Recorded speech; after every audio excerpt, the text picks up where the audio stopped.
Hello everybody, I'm Alfred, and the video we're about to watch and listen to is titled Killing It. This is basically the trailer for the movie Killing It. Let's check it out. Apparently it's a series, it's not a movie. Greg, wow, I barely recognize you out of your guard uniform. I need $20,000 for a down payment on a piece of swampland. Are you applying for a loan? Yeah. I'm an advocate for black people. It's important you know that, because I can't give you a loan. I worked on that presentation for over a year. This is your life, Gregory. You gotta take action. I don't have much right now. I have no car. Call the fire department. My home is a 24-hour gym. Hey, Camille. Marco. I got offered a new job in Columbus, Ohio. You're not taking my daughter to Columbus. They don't even have a sports team. They have the blue jackets. You are not making my daughter a hockey fan.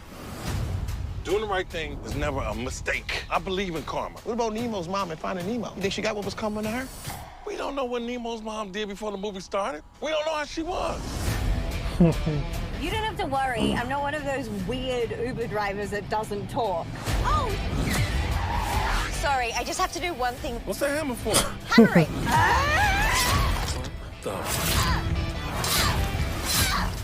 Would you mind sliding down a tad? No! No! So, you're probably wondering about the snake. Yeah, that's exactly what I'm wondering about. Burmese pythons eat everything. It's an ecological disaster. So the state pays for every dead python we bring in. Whoever gets the most snakes wins $20,000. Did you want to team up? This is very interesting. I heard about this, that, there's a Burmese python, issue, in Florida, I believe. There was, for some reason, they were just basically everywhere. There was basically a boom in the population, and they brought in people to hunt them and all of that. They are gathering them together and all of that. So apparently this is very interesting. Of course, the Burmese python, the large ones, can basically kill and swallow a baby, a baby human, and of course other animals and all of that. So there are other issues that are around this, and the booming of this population is it says a lot about the circle of life and the food chain that a lot of climate change people do not understand. There are a lot of people who are saying don't eat meat, don't eat meat. Do you realize that when you do that, you disturb the food chain greatly? If humans stop consuming meat or stop wearing fur, it destroys a lot of things. For example, a lot of these snakes, there are people who, most of these PETA people, are saying this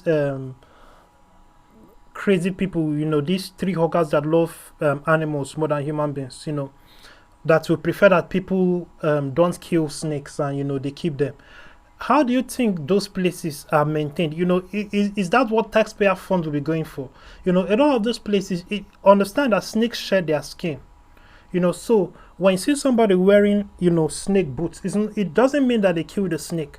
It is actually more likely that that skin came from somebody who actually has made a business out of it. So, they keep the snakes, and, when the snakes shed their skin, they use it to make material. Just the same thing with a lot of sheep. Or, there are people who are vegan, who are against milk. Oh, don't drink milk, and oh, milk is bad.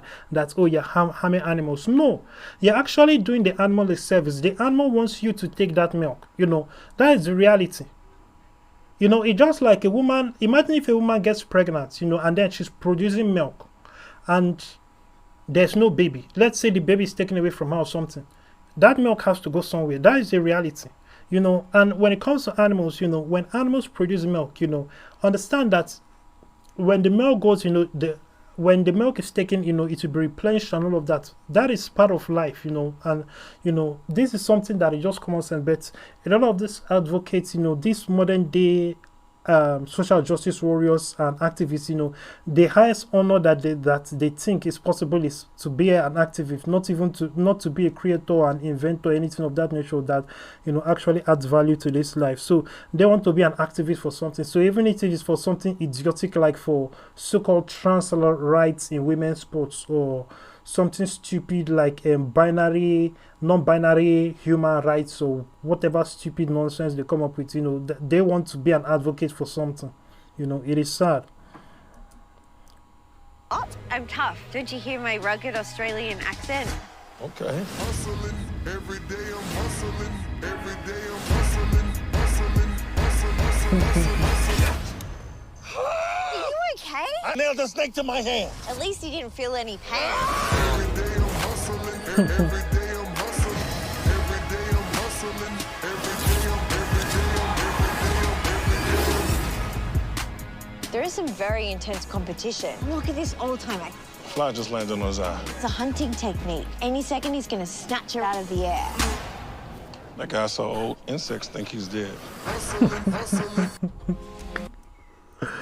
Oh, it is interesting that they actually made a movie out of, you know, a crisis like that, you know, and it's actually funny, you know, a movie or series, whatever, you know. So that was very interesting, you know. That being said, it would have been better from a Christian perspective, and if you'd like to be a part of what we are doing, you know, to take over the entertainment industry, as in making movies, you know, perhaps you want to make movies yourself, reach out to Alfred.vip. We're looking forward to hearing from you. Thank you and God bless you.